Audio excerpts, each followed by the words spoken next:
Vector calculus का ये 21वां video है। इसमें हम सरफेस एंड वॉल्यूम इंटीग्रल्स के बारे में आपको ब्रीफ जानकारी देंगे, थोड़ा संक्षेप में। और डिटेल जानकारी के लिए line integral, surface integral, volume integral के हम अलग प्लेलिस्ट बनाए हुए हैं, उसमें आपको मिलेगा। यहाँ पे मैं थोड़ा संभाल के इन ब्रीफ आपको सारी जानकारी दे रहा हूँ। लाइन इंटीग्रल तो मैंने मुकम्मल आपको पढ़ा दिया। सरफेस इंटीग्रल देखें, ये इस प्लेलिस्ट का आखिरी वीडियो है।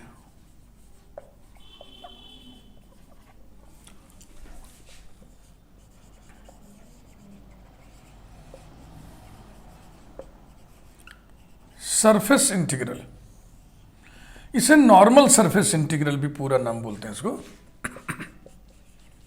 Normal surface integral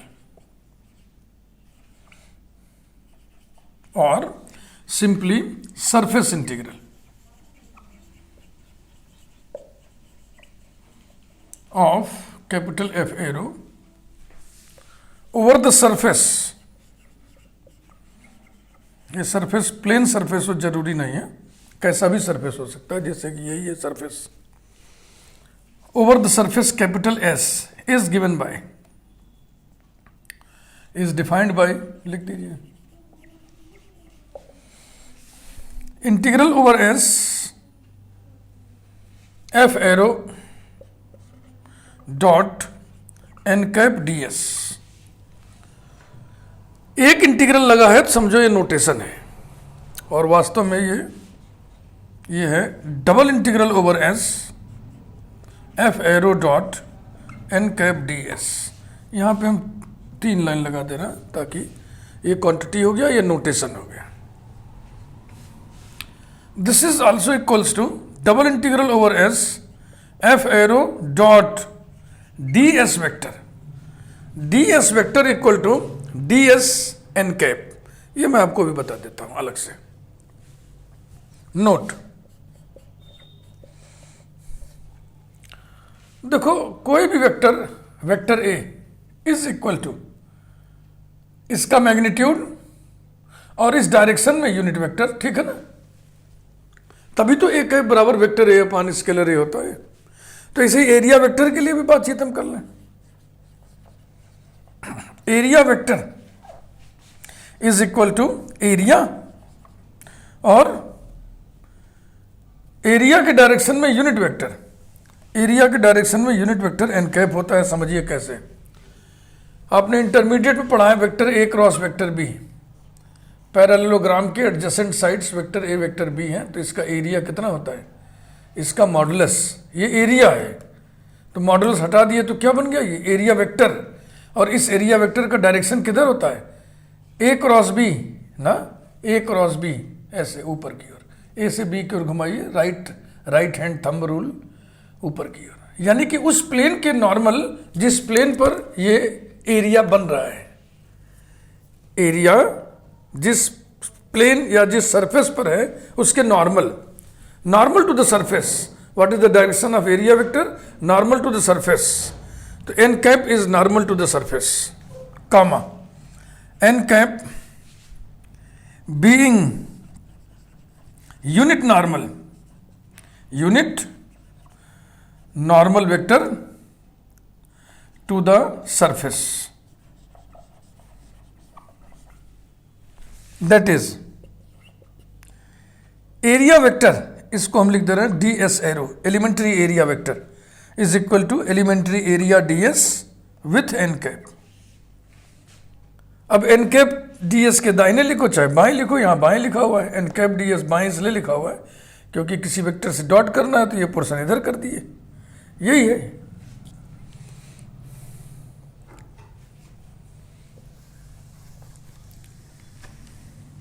volume integral,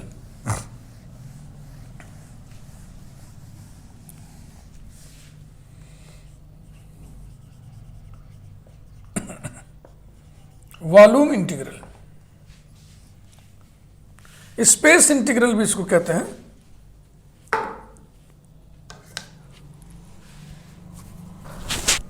space integral और volume integral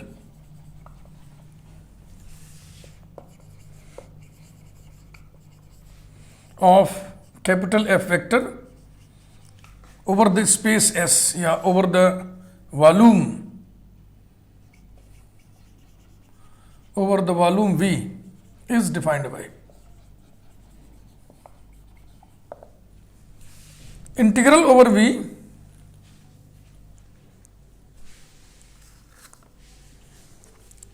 f arrow dv।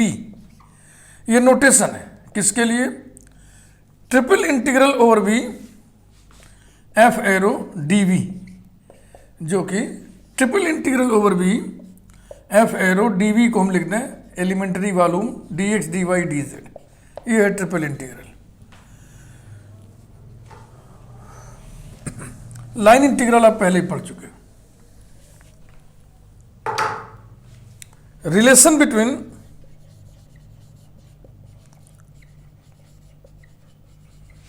Line integral and plane surface integral. Surface कैसा होगा? प्लेन सरफेस होगा, बोर्ड जैसा। Plane surface integral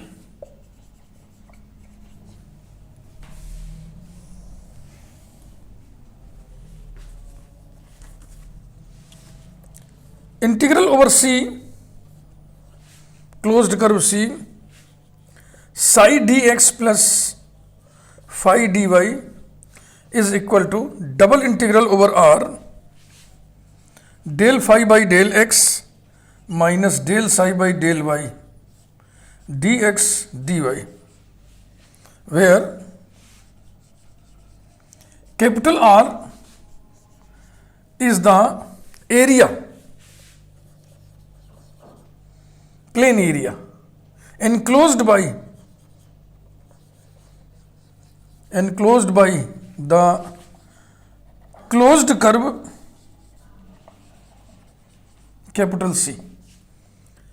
This is known as Green's theorem in plane. Green's theorem in plane.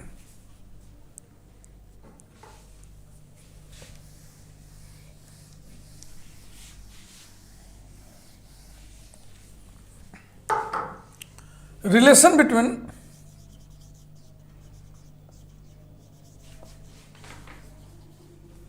line integral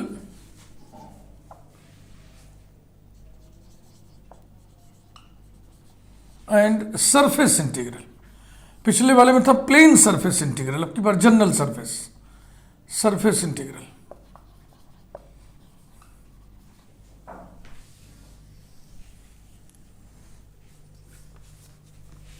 integral over closed curve C f arrow dot d vector R is equal to double integral over S curl f arrow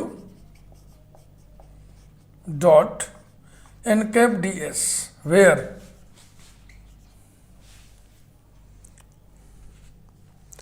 S is the surface, where S is the surface, S is the surface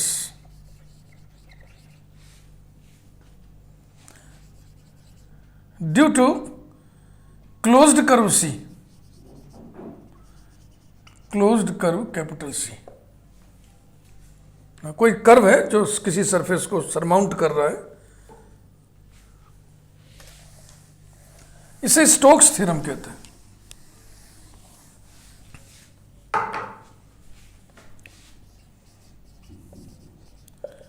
Stokes theorem. Next, relation between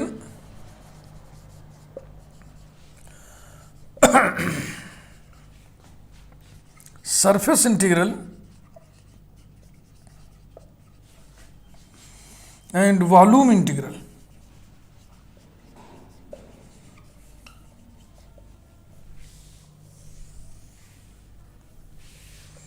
double integral over S F arrow dot N cap D S equals to triple integral over V divergence F arrow D V, where V is the volume enclosed by the surface S. This is known as Gauss divergence theorem. Gauss theorem भी इसको हम बोल सकते हैं. ये तीन theorem well known theorem है, नोन्स theorem है, नेम्ड थ्योरम्स हैं, green theorem, Stokes theorem, Gauss theorem. इनके प्रूफ लेंदी होते हैं, इनके वेरिफिकेशन पर बेस्ड जो एग्जाम्पल्स होते हैं बहुत ही लेंदी होते हैं.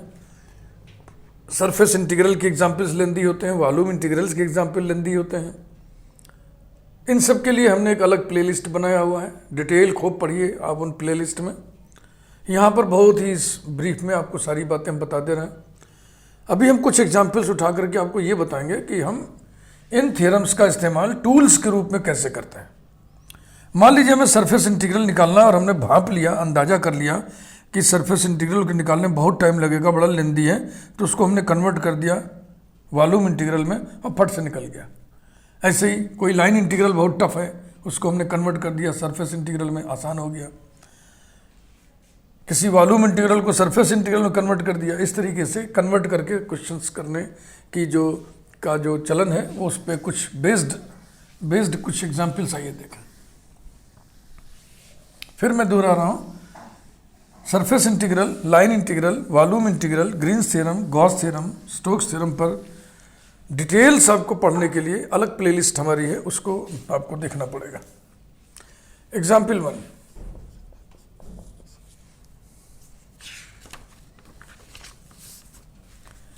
Integral over closed curve C vector R dot D vector R equals to, इसको सरफेस इंटीग्रल में कन्वर्ट करिए, डबल इंटीग्रल ओवर S.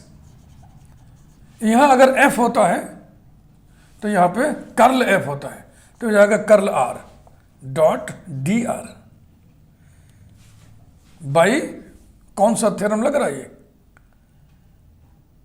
ये कौन सा थ्योरम लगा, स्टोक थ्योरम. लाइन इंटीग्रल और surface integral, Stoke theorem by Stokes theorem. और curl R की वैल्यू 0 होती है, तो ये हो गया vector 0 dot D vector R. तो स्केलर आएगा, स्केलर का फिर इंटीग्रल. ये डेफिनेट इंटीग्रल है, सब लिमिट मिट लगेगी ना, तो डेफिनेट इंटीग्रल 0 का डेफिनेट इंटीग्रल 0 होता है. कर्ल आर की वैल्यू 0 कैसे होती है, इसको आप देखना चाहें देख लें. Curl vector R is equal to sigma I cross del by del X, ये तो हो गया कर्ल. और वेक्टर आर को del vector R upon del X, where vector R is equal to position vector of general point, equals to sigma I cap cross I cap equals to I cap cross I cap plus J cap cross J cap plus K cap cross K cap equal to 0 vector plus 0 vector plus 0 vector equals to 0 vector. Example 2,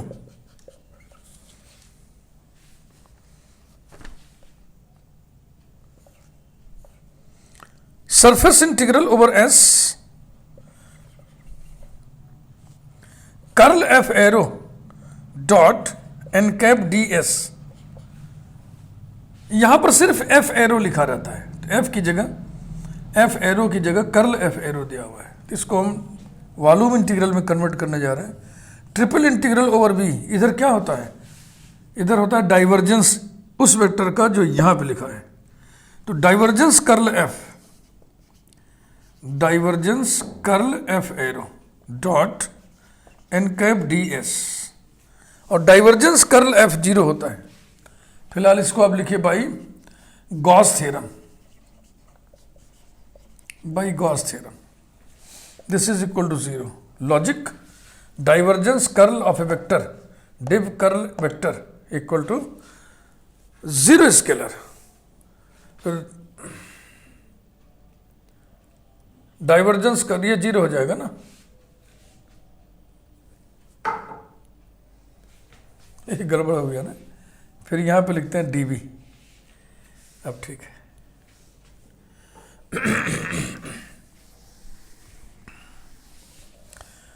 हालांकि आप पढ़ चुके हैं, फिर भी मैं यहां पे बताते रहा हूं कि divergence curl F zero scalar कैसे होता है।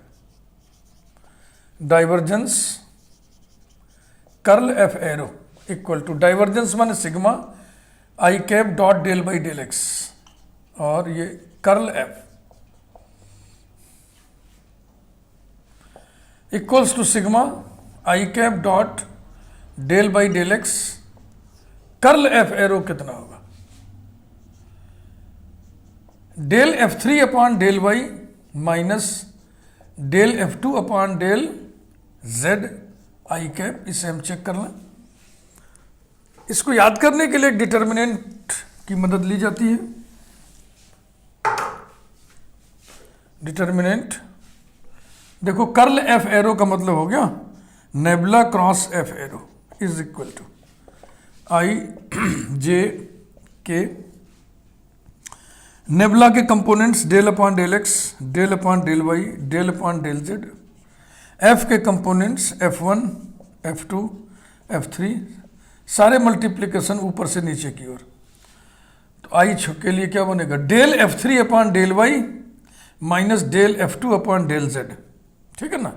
बस इसके बाद अब इसे देखने की जरूरत नहीं है, साइक्लिकली इसको रोटेट कर दीजिए। लेकिन अब चूंकि इसको हमने बना ही दिया, इसी को देख देख के लिख लीजिए। तो आप माइनस लिखते हो, इसके बाद हम प्लस लिखते हैं, उल्टा गुणा कर देते हैं।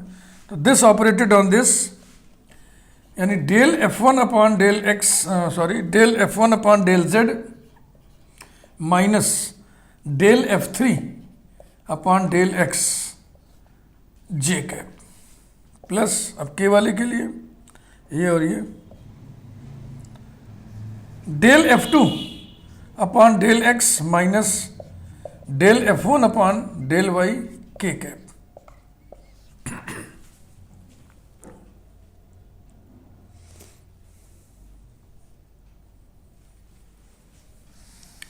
अब आप देखें, पहले del upon del X operate करना है इस ब्रैकेट पे, इस ब्रैकेट पे, इस ब्रैकेट पे। चलिए मान लीजिए हमने कर दिया। फिर आई से डॉट लेना है, तो आई से डॉट करते समय यही वाला टर्म बस बचेगा, क्योंकि आई डॉट आई 1 होता है, आई डॉट जे 0 होता है, आई डॉट के 0 होता है। तो ये हो जाएगा सिग्मा, इसको इस पर ऑपरेट कराइए, del square F3 upon del X del Y minus del square F2 upon del X del Z. ये रहा। अब सिग्मा को हटाइए, तो ऐसे ऐसे 3 ब्रैकेट्स का सम लिखना होगा, जिसमें से पहला यही होगा, दूसरा इसको घुमाने से आएगा, तीसरा दूसरे वाले को घुमाने से आएगा। घूमने घुमाने वाले कौन कौन लोग हैं? F1, F2, F3 और F3 F1 से, और X Y Z है ये। तो ये गोल गोल घुमाना सीखिए। पहला टर्म तो यही लिखेंगे आप, del square F3 upon del X del Y minus del square F2 upon del X del Z. अब इसे घुमाइए, डेल स्क्वायर F3 के बाद कौन लिखेंगे? देखो, F3 के बाद F1 अपॉन x की जगह y, y की जगह z, तो हो जाएगा del Y del Z minus del square F2 के बाद F3 अपॉन x की जगह y, z की जगह x घूमेगा तो y हो जाएगा, z घूमेगा तो x हो जाएगा। अब इसको घुमाइए, del square F1 upon y z हो जाएगा, z x हो जाएगा। F1 F2 हो गया है ना, F1 F2 हो गया, y z हो गया और z x हो गया। यहाँ पे लिखा हुआ है सब। फिर सेकंड टर्म को घुमाइए, माइनस डेल स्क्वायर F3 घूम के क्या हो जाएगा? F1 और y की जगह z हो गया और डेल x डेल y हो गया, ऐसा equals to del square F1 upon del Y del Z minus del square F1 upon del Z del Y. ये F1 के टर्म हो गए दो। F1 कहाँ कहाँ? ये है और ये। ऐसे ही F2 वाला एक ब्रैकेट बना लूँ, del square F2 upon del Z del x minus del square F2 upon del x del Z। ये हो गया, ये हो गया, और अब एक जोड़ा बच गया बिना टिक वाला, plus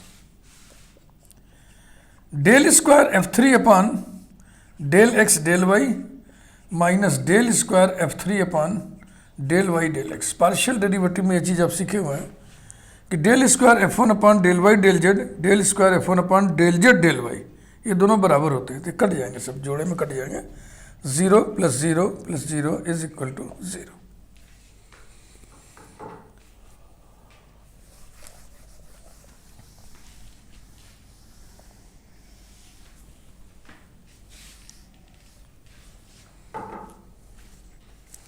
Example 3. If S is the surface of the sphere, if S is the surface of the sphere, x square plus y square plus z square equals to 1 in first octant,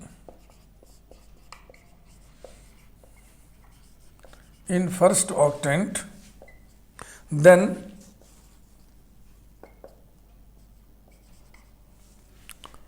double integral over S yz I cap plus zx j cap plus xy k cap dot ds vector equals to 0।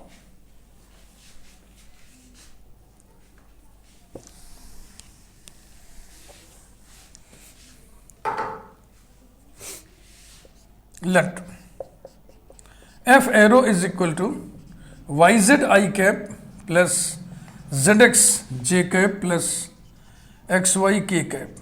इसको हम denote कर दे रहे हैं f1 I cap plus f2 j cap plus f3 k cap से। Then divergence f arrow निकाल लीजिए।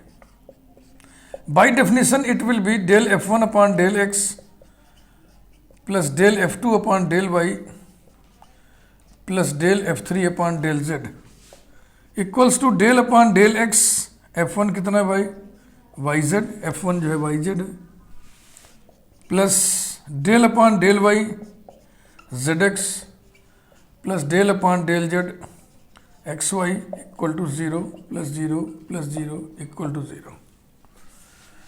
और ds arrow बराबर होगा n cap ds by Gauss divergence theorem.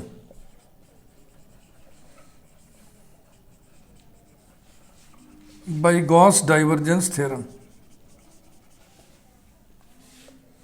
Double integral over s yz I cap plus zx j cap plus xy k cap dot ds vector which is double integral over s f arrow dot n cap ds बराबर हो जाएगा divergence theorem से triple integral over b divergence f arrow dv, और divergence f arrow 0 है, so it will be triple integral over b 0 dx dy dz।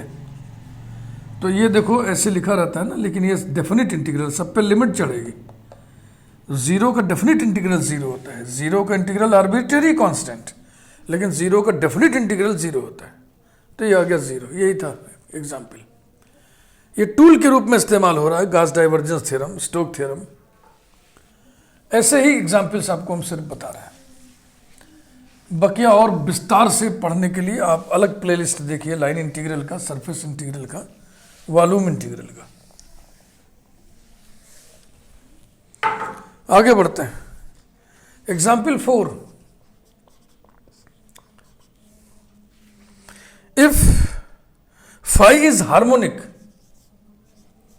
if phi is harmonic in the volume V, space V, then double integral over S del phi upon del n ds equal to 0, where s is the surface,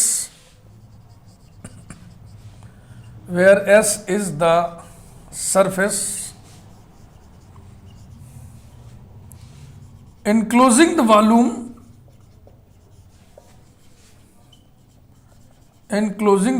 V.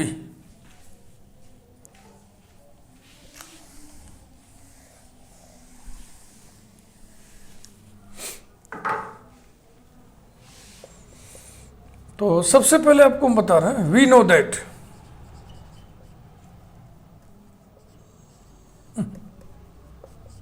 No that grad phi is equal to del phi upon del N cap. इसके लिए आप देखें see video 15 of vector calculus, इसी playlist का video 15 इसी पर दिया हुआ है, पूरा एक वीडियो ही है, geometrical aspect of gradient. Now given integral, double integral over S del phi upon del N D S is equal to double integral over S del phi upon del N, बगल में हमने लिख दिया N cap और फिर dot N cap कर दिया तो बैलेंस हो गया ना, N cap dot N cap 1 होता है, और डी एस। तो अब आप जरा इस इतने हिस्से को गौर से देखिए, क्या चीज़ है ये, grad phi. So this is equal to double integral over S grad phi dot N cap D S equals to triple integral over V. ये जितना वेक्टर लिखा है एन कैप के बगल में, ये इसी का डाइवर्जेंस, तो divergence grad phi dot N cap D S, और लिखिए by Gauss theorem, Gauss divergence theorem का इस्तेमाल हमने टूल के रूप में किया। अब आइए हम निकालें डिव ग्रेड फाई की वैल्यू, इसको यहीं छोड़ दे रहे हैं। Phi is harmonic in V दिया हुआ है। कोई फंक्शन हार्मोनिक तब कहलाता है जब वो लाप्लास इक्वेशन को सेटिस्फाई करे। Now div grad phi, divergence of gradient phi equal to, divergence माने sigma I dot del by del X और grad phi equal to sigma I cap dot del by del X, और grad phi को component form में लिखे del phi upon del X I cap plus del phi upon del Y J cap plus del phi upon del Z K cap equals to sigma I cap dot del square phi upon del X square I cap plus del square phi upon del X del Y J cap plus del square phi upon del X del Z K cap. I से dot करने पर सिर्फ पहला term बचेगा ना, I dot I 1, I dot J 0, I dot K 0। So this is sigma del square phi upon del X square, इतनी value I.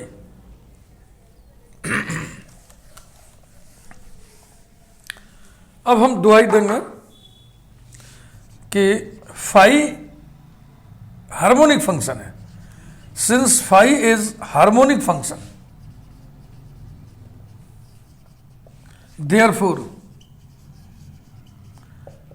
Nebula square phi equal to 0, that is nabla square phi बोले तो del square phi upon del X square plus del square phi upon del Y square plus del square phi upon del Z square equal to 0।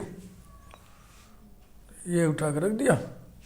This implies that div grad phi divergence grad phi equal to 0 scalar.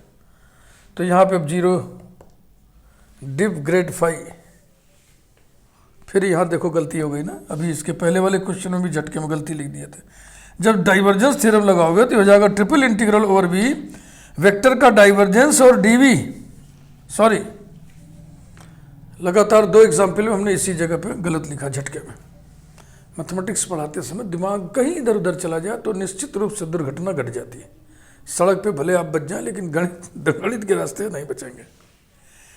तो div grad 5 की जगह 0 scalar लिख दीजिए, हो गया, किला फतेह हो गया।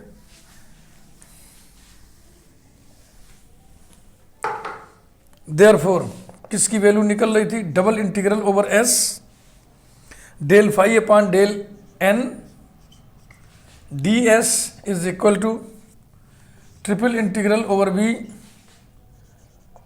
Div grad 5 dv equal to triple integral over B 0 dx dy dz equals to 0।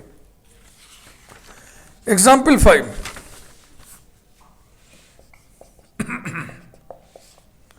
if S is closed surface, if S is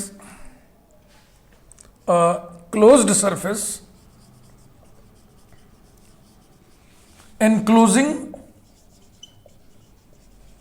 a volume V and capital F arrow is equal to x I cap plus 2y j cap plus 3z k cap, then double integral over s f arrow dot n cap ds equal to 6v। ऐसा volume के रूप में answer आ रहा है, इसी से हमको इशारा मिल रहा है गॉस डाइवर्जेंस थ्योरम में कन्वर्ट करना है इसको।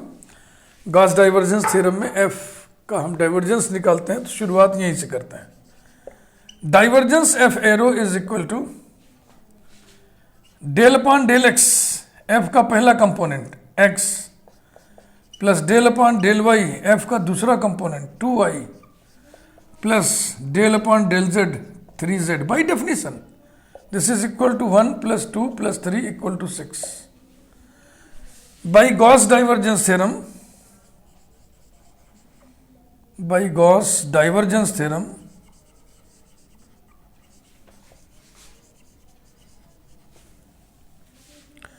double integral over S f arrow dot n cap ds equals to triple integral over V divergence f arrow dv equals to triple integral over V 6 dx dy dz, this is equal to 6 बाहर आ गया ना, फिर जो बचा वो volume के लिए expression है, वॉल्यूम का फॉर्मूला है। Volume is equal to triple integral dx dy dz, यही ले आना था। एग्जाम्पल 6,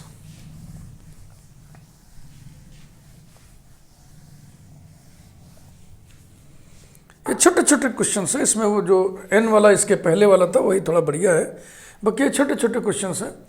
ये शॉर्ट आंसर्ड एग्जाम्पल्स हैं, मल्टीपल चॉइस में भी इनसे बढ़िया क्वेश्चन बन सकता है। Example 6, if S is the surface of the sphere, if S is the surface of the sphere, x square plus y square plus z square equals to 1, then double integral over S ax I cap plus by j cap plus cz k cap dot n cap ds is equal to 4 pi by 3 a plus b plus c।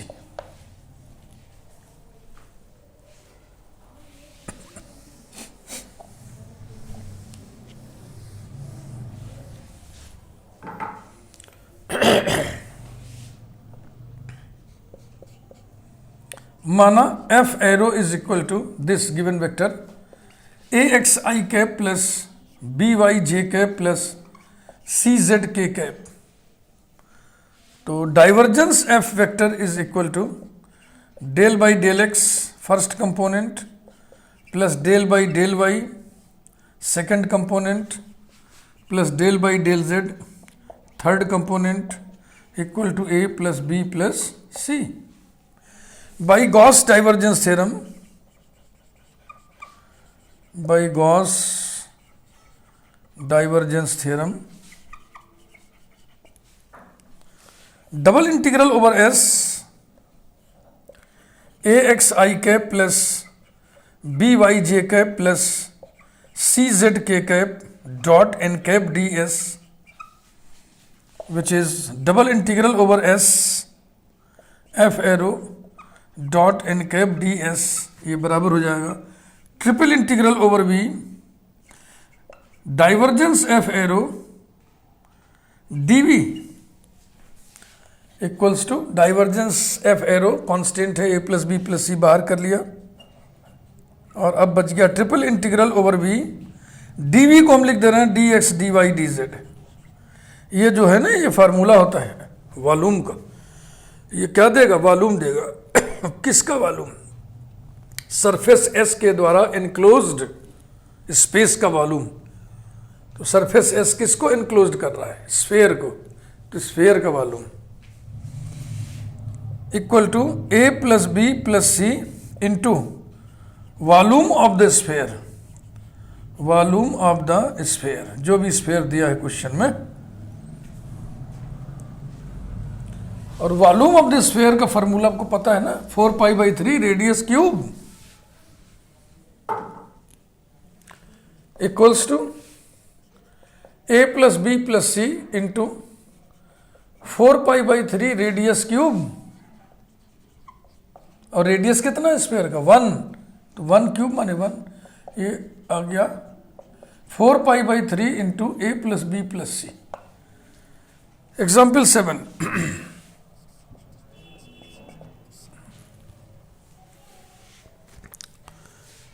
if n cap is the unit outward normal, is the unit outward normal to the surface,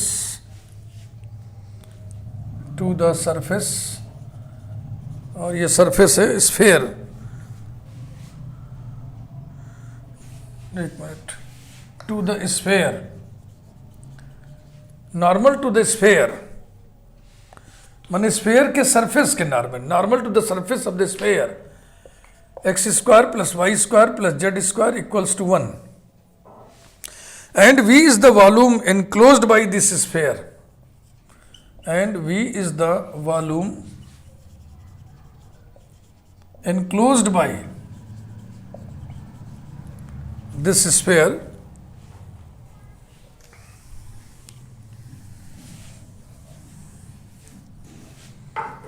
enclosed by this sphere, then triple integral over B divergence N cap D V equal to 4π।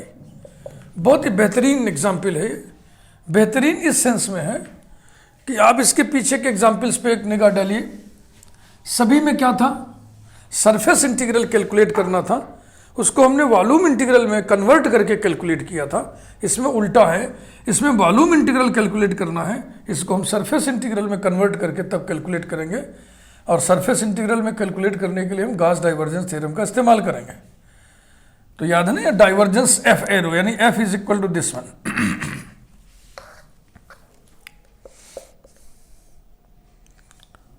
तो लिखा जाए by Gauss divergence theorem, Gauss divergence theorem, triple integral over V divergence N cap D V is equal to double integral over S N cap dot N cap D S. याद करें, इसको आप F समझ लो, F arrow dot N cap D S. इधर क्या होता है, एफ का डाइवर्जेंस, यही तो लिखा है, यही तो लिखा है। देखो कितना इजी हो गया ना, equals to double integral over S N cap dot N cap 1 होगा और ये हो गया डी एस, यानी कि double integral over S, D S माने डी एक्स डी वाई, है ना। माने ये क्या, ये फार्मूला किसका हो गया, एरिया का। तो डबल इंटीग्रल डी एस माने area, this is equal to area.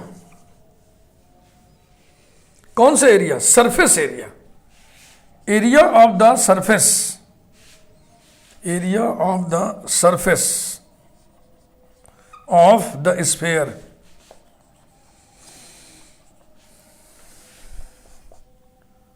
तो surface area of the sphere X square plus Y square equal to Z square कितना होगा, 4 pi radius square, radius is 1 तो हो जाएगा 4 पाई। यही प्रूव करना था, है ना। बढ़िया सवाल। इसके पीछे वाले एग्जाम्पल से जस्ट उल्टा हो गया ये। उन सभी में क्या था कि सरफेस इंटीग्रल कैलकुलेट करना होता था, उसको हम गॉस डाइवर्जेंस थ्योरम की मदद से वॉल्यूम इंटीग्रल में कन्वर्ट करके किए थे। इसमें उल्टा है, इसमें वॉल्यूम इंटीग्रल कैलकुलेट कराया जा रहा है और हमने इसको कैलकुलेट किया है सरफेस इंटीग्रल में कन्वर्ट करके बाई गॉस डाइवर्जेंस थ्योरम। तो surface integral, volume integral, Green theorem, Gauss theorem, Stoke theorem के बारे में मैंने आपको ब्रीफ आइडिया दे दिया, डेफिनेशन बता दिया, फार्मूला बता दिया, कन्वर्जन फार्मूले जो होते हैं कि सरफेस इंटीग्रल को वॉल्यूम इंटीग्रल में, वॉल्यूम इंटीग्रल को सरफेस इंटीग्रल में कैसे कन्वर्ट किया जाए, लाइन इंटीग्रल को कैसे हम सरफेस इंटीग्रल में कन्वर्ट करके तब कैलकुलेट करें, ये सब चीज़ें आपको हमने बता दिया। 7 एग्जाम्पल्स बताया, सभी अच्छे अच्छे एग्जाम्पल्स हैं। अच्छे इन द सेंस कि हर यूनिवर्सिटी में ये पूछे जाते हैं। और अब आपके मन में अगर कौतूहल हो रहा है, इच्छा जाग रही है कि नहीं हम line integral, surface integral, volume integral के बारे में डिटेल में पूरी पढ़ाई करेंगे, तो आपको हमारे अलग से प्लेलिस्ट देखने होंगे। Line integral, surface integral, volume integral, Green theorem, Gauss theorem, Stoke theorem की अलग प्लेलिस्ट आपको देखनी पड़ेगी, उसमें आपको विस्तार से सारी चीज़ें मिलेंगी। इस प्लेलिस्ट को हम यहीं पे समाप्त करते हैं। Thank you very much.